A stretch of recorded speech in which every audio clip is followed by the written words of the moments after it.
how much have you brought in and thought about the emotion framework, Lisa Feldman Barrett's ideas, into the free energy principle, and how do you see those ideas fitting together? Because I think that's a really pragmatic takeaway that people can take from the free energy principle, is like understanding it as a framework for their own emotions, how they feel day to day.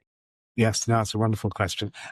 Lisa's work, I think, it fits extremely comfortably with applications of the free energy to emotional inference, and in particular, her application does indeed emphasize interoceptive inference, the beast machine perspective of people like Neil Seth, for example. I think that's really important. So just before talking about sort of emotional inference and what it means to have emotions, and indeed to have a notion of selfhood that can express emotions, I think just to sort of reiterate your first point, that the most important source of sensory evidence is your own body, and that is replete with a myriad of different kinds of signals and latent states generating those signals. So, gut feelings of many, many different kinds are probably one of the most important sources of states of affairs out there, where out there includes my own body, and probably more importantly, my own body than anything else. So that normally comes, as you've noted, under the rubric of interoceptive inference, but it's just active inference applied to this particular domain of interoception, signals from the body in and of itself. It doesn't mean to say that's all you're doing. That has to be integrated into a larger generative model that explains other kinds of sensory evidence, such as the exteroceptive, that would come from extrapersonal space, such as vision and hearing, audition. And you also have a really important aspect, another source of data, which we mentioned briefly before, which is this proprioceptive information and somatosensory information. So it's not just about interoception from the gut, but also signals from the body that report the particular pose and position and stretch of my physical body that I move around in extrapersonal space. So normally people sort of divide it into sort of interoception, proprioception, extraperception, and then our generative model has to account for all of these things all at once, at the same time, everywhere. And at that point, you start to get to the notion, well, perhaps the simplest explanation for this myriad of different kinds of sensory modalities is that I am a thing. I am a thing that has a body, and that this body is now has sense organs within it. It's a body that moves around in space, and its movements are also sensed by particular sense organs. And furthermore, I'm equipped with sensory epithelia such as eyes and ears that are moved with my body. So the notion of self now becomes a really simple hypothesis, that this is the simplest explanation for all of these, all the conditional dependencies or correlations between these different modalities. And in so doing, what you've now done is provide an explanation for how you're feeling, which is now situated within the grander context of where you are, what you are doing physically, and what you see around you, and implicitly the state of affairs in your surroundings, the context in the situation. So you're now bringing a situational awareness to contextualize the signals from your body, which of course would be very important if you're in any given situation. You have to respond in a positive or negatively valenced way, with flight or fright, or with care and compassion. So what I've tried to do there is slip in what you would need in order to have an emotion, which is first of all the notion that I am me. Right. You don't need it. In the sense, I can imagine that being a bee doesn't really need to be have any hypothesis that it is a bee. It can fly around and do stuff, and a thermostat certainly doesn't need any notion of that. All of these things comply with the free energy principle, but things like you and me may well have generative models, hypothesis generating machines that include the hypothesis I am something. And furthermore, I think this is what you're asking about. I am something in different states of mind, and each state of mind comes along with an emotional attribute, and therefore I can now understand predictive coding, for example, as a job of testing hypotheses. Am I anxious? Am I embarrassed? Am I frightened? Am I caring? Am I playful? And all the different kinds, depending how you want to carve up emotions, whether you want to do with, a Panksekian form, or um, um, sort of all the nuanced sort of taxonomy that Lisa would bring to the table. The point here is that recognizing your emotional state is just another act of inference, and very skilled act of inference. And of course, very much like the sort of deflationary circular causality we were talking about before, if I now recognize that I am in a particular emotional state, then that basically provides, sometimes referred to as inductive biases or empirical priors. It basically provides predictions of certain things. So the recognition part is all the prediction errors, for example, throwing up a hierarchy to these multimodal, possibly aspects of self-modeling, that says, yes, the best explanation is that I am currently anxious. In so doing, I now have to predict what would I feel like if I was anxious. Well, I'd expect to have a slightly elevated heart rate. If I was very anxious, I might actually have some freezing-like response. So I'd have some co-contraction of muscles, so I was just frozen, so I couldn't be spotted by a predatory bird, for example, if I was a little mouse. So I'm now going to predict all the proprioceptive, interoceptive, and exteroceptive consequences of being frightened. What does that mean? Well, we've just talked about the importance of not ignoring action, because in acting, if you understand action as optimizing, as part of self-evidencing, what you are saying is that I am going to act in a way to minimize my prediction errors. So there's this beautiful symmetry in the way that you can minimize your prediction errors. You can either change your mind and therefore change your prediction errors to make your predictions more like your sensations, or you can change your sensations by acting to make them more like your predictions. So the active part of predictive processing, or active inference, means simply that. One way of minimizing prediction errors is just to reflexively resample the world to make what you predicted to come true. But if I'm frightened and I'm predicting that I've got a racing heart and I'm frozen motorically, or in terms of my muscle co-contractions, then this is going to be realized by my peripheral reflexes, my autonomic reflexes, and my motor reflexes, which means that I'm now supplying myself with exactly the evidence that I started to use to infer that I'm frightened. So you get this, again, this wonderful virtual vicious cycle. I don't think it really there's any difference. Sort of William James-like, or James Langian kind of the way that the inactive part gets into emotional inference, that we actually not only recognize, but we also cause the evidence that allows us to infer that we are emotional. And on that view, you can start to now talk about different kinds of things.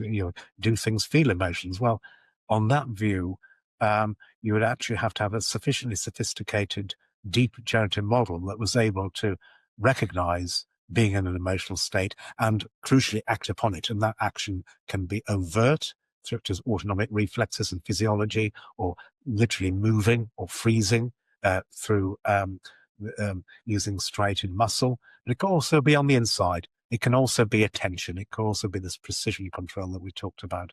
So if I'm anxious, I'm likely to attend to the exteroceptive modalities, just to make sure there's nothing out there that's going to do something that I cannot predict, that's going to be surprising and elicit lots more prediction errors. So that basically says that if you live in a sufficiently expressive world, and it's usually a world with other things like you, then the complexity entailed by having this sort of self-modeling level to your generative models is fully licensed, because you now provide a better explanation for interactions, usually with other things like you. If there were no other things like me around, I would never have the emotion of being embarrassed. If being embarrassed is an emotion. So a lot of the complexity of these generative models depends upon the cultural, the social, and physical niche Yes. that you're trying to model. Is that what you were driving at in terms of? Yes, 100%. Yeah, absolutely.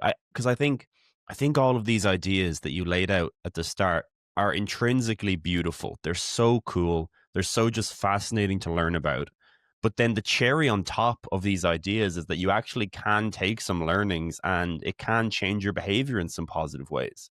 Like I remember reading about some studies by Alison Brooks out of Harvard, where she basically got these people that were going to do public speaking, which is like voted as the most terrifying thing people can do, generally speaking.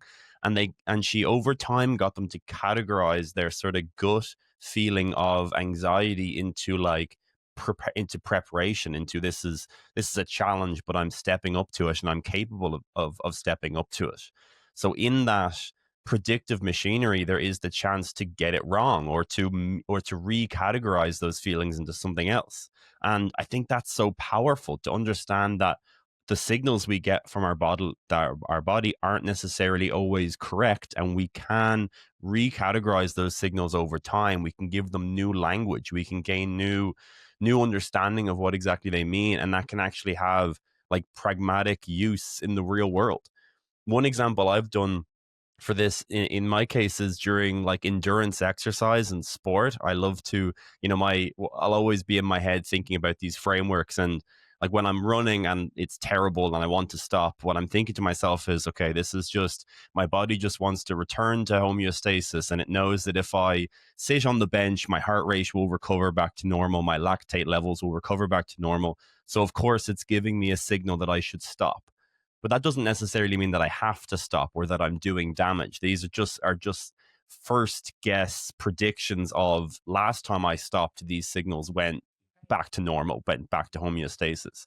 But it's actually allowed me to push through that a lot more and a lot more, and like just run a lot further, get better race times in my sports and everything. Because I think you can kind of just gain a lot of autonomy over this idea that what you're feeling right now isn't necessarily an accurate predictor of like damage, or that you need to actually stop. And then you can notice 10 minutes later you're actually feeling great. Your own endogenous opiate system is kicking in and you're getting that pain relief, and now you're in the runner's high. And I just think it's so beautiful when you can have such a beautiful theoretical idea, which is intrinsically just incredible and so fascinating to learn about it. But then you actually have these cherry on top life takeaways that you actually can apply to your own life. Would you say that you in your own life have adapted any of these? Like what have you changed in your life from any of the free energy principle type things that you've learned? Has it impacted the way you make decisions or live your life in any way? Um, that's a very nice question. I'm absolutely sure it has. Absolutely. Whether I could recount to you, I think that would be more difficult. Yes. Yeah, I have been asked that question before, and and the last time I sort of responded, it's a little bit asking, when you cooked your own meal, what was it cooked to perfection? Did you actually enjoy it? It's very difficult to tell. So it is certainly the case that I have now come to recognize ways in which I behave and which I plan through the lens of active inference and the free energy principle. And every day, every week, I see a little example of that. And it is, I get a little buzz of some neuromodulator. Yes, that's the right explanation. I'm just engaged in this kind of thing. Just understanding your subpersonal motivations, understanding the the sometimes false inferences that we're all exposed to. Thinking things are there when they're not, and vice versa.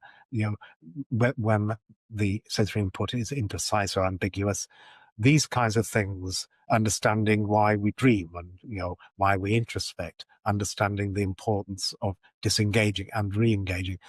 So I now cannot think of it in any other way. So Yes. yeah, absolutely. But I don't have a nice story about pushing through the pain barrier to get to the runner's high. That's an excellent story. Well, it's left me keeled over in a bush unconscious a couple of times as well. So it's not always perfect. Okay. It's not always perfect. But it does. I mean, I think that's a lovely example of what comes along with the gift of having these very deep generative models, or being gifted them by evolution and our parents. The sort of movie from homeostasis to allostasis, to this notion of planning in order to preempt or to circumvent or to elude some sort of homeostatic or pushing through in your particular instance. I think this is something that distinguishes. We mentioned bees and thermostats before, but I think it's something that distinguishes between you and me and a bee, and in possibly even higher life forms. We have this sort of future pointing aspect to our generative models, that if I do this for long enough, then I will be in this unsurprising state, which really allows you to supervene over all your homeostatic reflexes, these autonomic reflexes, and suspend your immediate predictions, because you know that in the future you will now have a different kind of you will be self-evidencing in a different way, and yes. in a different way that is unsurprising for you, or to put it another way, that you actually find rewarding. So if you just equate sort of the inverse of surprise, or precision-weighted prediction error, or free energy, with, yes, that's the kind of feeling something like me should have. So if you see yourself as a fit and competent and occasionally high runner, then of course you are going to work towards being in that state. And notice what you've done also. You've also distinguished between things that do and do not have intentions. So you can only have an intention if there is some state of affairs in the future that is part of your generative model. If you don't have a generative model of the consequences of your own action, you can't have intentions.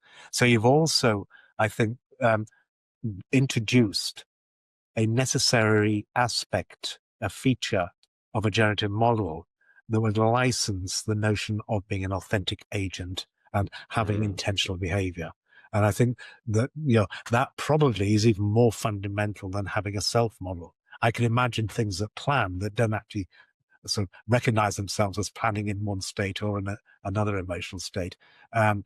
So that example of behaving in a way, behaving intentionally counter to your homeostatic reflexes or imperatives, means that you now are a true agent. You are an author of your own sensorium, including that from your gut and from your heart. You are in charge of that. And I think that, that's kind of fundamental. Not all things have that. In fact, very few things have that. But hopefully you and I do. Yes, it's a beautiful takeaway, right? The Giant Shoulder mission is to explore radical ideas in biology, neuroscience, and consciousness, and elevate those stories to the highest possible level while keeping them accessible to everyone. If this interests you and you want to support independent science, then please consider subscribing to the Clips channel. Check out our 26 Neuroscience book. You can download it for free